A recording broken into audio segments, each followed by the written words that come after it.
बंगाल के आसनसोल में हुए उपचुनाव में तृणमूल कांग्रेस की शानदार जीत के बाद शहर में खुशी का माहौल देखने को मिला।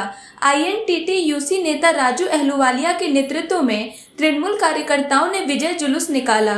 इस दौरान पटाखे फोड़े गए और मिष्ठान वितरण कर जीत का जश्न मनाया गया। कार्यकर्ता नारे लगाते हुए सड़कों पर उतरे और पार्टी की जीत को ऐतिहासिक करार दिया। इस उत्सव ने तृणमूल कांग्रेस के समर्थकों में नई ऊर्जा भर दी। যেখানে যেখানে বাই ইলেকশন হয়েছে ৬টার মধ্যে ৬টায় তৃণমূল কংগ্রেসের প্রার্থীরা বিপুল ভোটে জয়ী হয়েছেন।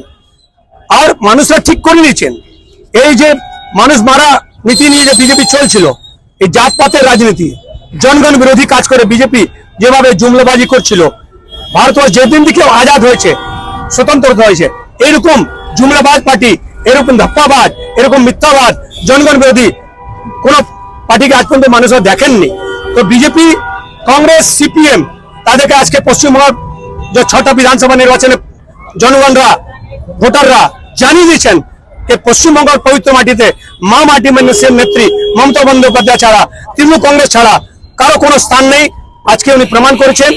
এই জন্য আমরা যেখানে যেখানে বাই ইলেকশন হয়েছে সমস্ত ভোটারদের, ওখানকার জনগণকে আমরা কিন্তু স্যালুট জানাচ্ছি, তাদেরকে আমরা ধন্যবাদ জানাচ্ছি যে আপনারা যেভাবে ইতিহাস করেছেন আর যেভাবে বিজেপি, কংগ্রেস, সিপিএম এখান থেকে নির্বাচনে সাফায়া করেছেন, এই জন্য সমস্ত জায়গায় কিন্তু জয় জয়কার হচ্ছে তৃণমূল কংগ্রেসের। আর আশা যে সামনে বিধানসভা নির্বাচন আসছে, বিজেপি, কংগ্রেস যে আর সিপিএম তাদের শূন্য হয়ে যাবে, একটাও সিট পাবে না। আর যতটা সিট বিধানসভার পশ্চিমবঙ্গ সরকার আমাদের আছে, একটাও সিট কিন্তু কংগ্রেস, সিপিএম, বিজেপি পাবে না। এটা মানুষরা আজকে ঠিক করে দিয়েছে।